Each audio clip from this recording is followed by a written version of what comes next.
హరీష్ రావు ఇప్పుడు ఢిల్లీలో పర్యటించడం, కేసీఆర్ సభకి హాజరు కాకపోవడం అనేది రాజకీయంగా చర్చనీయాంశమవుతోంది. ఢిల్లీ వెళ్లింది బీఆర్ఎస్ త్రిసభ్య కమిటీ, పార్టీ ఫిరాయింపులు, అలాగే కాళేశ్వరం కేసులపై చర్చించడం కోసం, న్యాయపరమైన సలహాలు, న్యాయపరమైన చర్చల కోసమే ఢిల్లీకి వెళ్లింది హరీష్ రావు బృందం అంటున్నారు. కేసీఆర్ ఆదేశాలతోనే ఆయన ఢిల్లీకి వెళ్లారు అని చెప్తున్నారు. కానీ మరొక వైపు నుంచి వినిపిస్తోంది ఆయన బీజేపీ పార్టీలోకి చేరడానికి వెళ్లారు అంటూ కొంతమంది మాట్లాడుతున్నారు. జీవన్ రెడ్డి రాకతో బీఆర్ఎస్ లో ముసలం మొదలైంది అంటూ సంజయ్ చేసిన వ్యాఖ్యలు మనం ఇంతకు ముందు చూసాం. హరీష్ తో పాటు బీజేపీలోకి వెళ్లడానికి కొంతమంది ఎమ్మెల్యేలు సిద్ధంగా ఉన్నారని, జీవన్ రెడ్డి రాకను వ్యతిరేకిస్తూ హరీష్ తో కొంతమంది ఎమ్మెల్యేలు జతకట్టారు అని చెప్తున్నారు సంజయ్. జీవన్ రెడ్డి వస్తే పార్టీ చీలిపోతుంది అని అంటున్నారని, హరీష్ ఢిల్లీ వెళ్లిందే బీజేపీ నేతల్ని కలవడానికి అంటూ ప్రచారం చేస్తున్నారని అన్నారు సంజయ్. మనం చూస్తున్నాం ఢిల్లీలో న్యాయపరమైన చర్చల కోసం కేసీఆర్ఏ హరీష్ రావు బృందాన్ని అక్కడికి పంపించారు అని చెప్తూ ఉన్నారు. దీనికి సంబంధించి ఇప్పుడు రాజకీయంగా హాట్ టాపిక్ గా మారిపోయింది. హరీష్ రావుతో పాటు బీజేపీకి వెళ్లడానికి మరికొంతమంది ఎమ్మెల్యేలు సిద్ధంగా ఉన్నారు అంటూ సంజయ్ వ్యాఖ్యానించారు, కీలక వ్యాఖ్యలు చేశారు.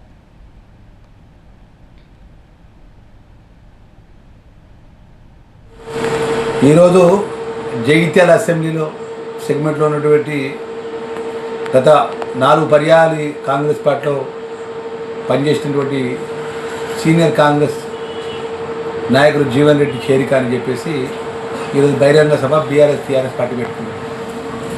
సంవత్సర కాలం తర్వాత మాజీ ముఖ్యమంత్రి కేసీఆర్ ఫామ్ హౌస్ నుంచి బయటకు వస్తాడు, గాలి మోటార్ వేసుకొని అలా జగిత్యాలకు వస్తారట. కానీ ఈ సందర్భంలో బట్ట తన్నీర్ హరీష్ రావు ఢిల్లీకి పోవడం జరిగింది. ఢిల్లీ ఎందుకు పోయింది ఆయన? పార్టీలో ముసలం మొదలైంది, పార్టీలో వర్గపోరు అనేది ఇప్పుడు బయటపడ్డది. ఆల్రెడీ కవిత మీ యొక్క సోదరిమణి, మీ కుటుంబ సభ్యురాలు కేటీఆర్ గారు ఆమె మొదటి నుంచి చెప్తూనే ఉన్నది, ఇవాళ ఆమె దూరమైంది. హరీష్ రావు ఇవాళ ఢిల్లీకి పోయాడు, నీ పార్టీలో వర్గపోరు మొదలైంది. ఇలా జీవన్ రెడ్డికి చేరికని ఒక దిక్కు అంటావు, ఒక దిక్కేమో బీఆర్ఎస్ పార్టీ గ్రామాన కార్యకర్తలను మీరు అక్రమంగా సంపాదించే డబ్బుతో జన సమీకరణ చేస్తారు. జగిత్యాలలో మొత్తం గులాబీ జెండాలతో నింపేస్తారు. నింపుకోండి, బహిరంగ సభ ఇచ్చుకోండి. కానీ బీఆర్ఎస్ పార్టీ బహిరంగ సభని ప్రకటించుకొని మాట్లాడితే బాగుంటుంది. తన్నీర్ హరీష్ రావు గారు ఢిల్లీ ఎందుకు వెళ్ళిన విషయం యావత్ తెలంగాణ ప్రజానికానికి బహిరంగ సభలు చెప్పాలి కేటీఆర్ గారు.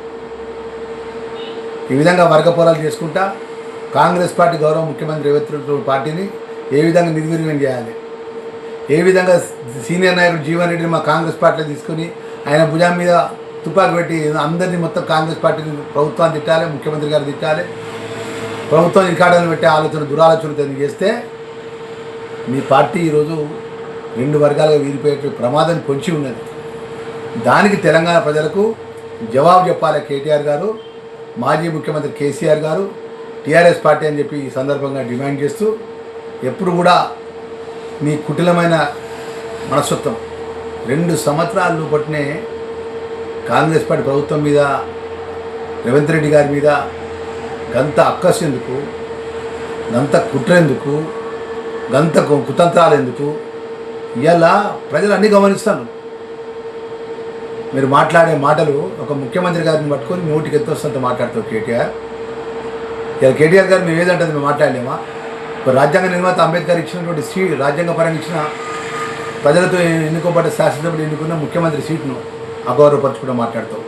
ముఖ్యమంత్రి అంటే గౌరవం లేదు, అదే అహంతో మాటలు, అదే ప్రభుత్వంలో ఇంకా నేను కొనసాగుతున్నటువంటి నీ మైండ్ ఆలోచన ఏదేమైనా కూడా నీ యొక్క తన్నీర్ హరీష్ రావు నీ బావగారు ఎక్కడికి పోయిండో, ఢిల్లీలో ఏం చేస్తాడో, ఢిల్లీలో ఏ పార్టీని కలుస్తాడో, ఏ పార్టీని సంప్రదిస్తాడా, ఏం జరుగుతుందనే విషయం రేపు ఇప్పుడు జరగబోయే బహిరంగ సభలో తెలంగాణ జరిగే సభలో కూడా ఆ సభ ద్వారా ప్రజలకు తెలియజేయాలని చెప్పి ఈ సందర్భంగా డిమాండ్ చేస్తుంది.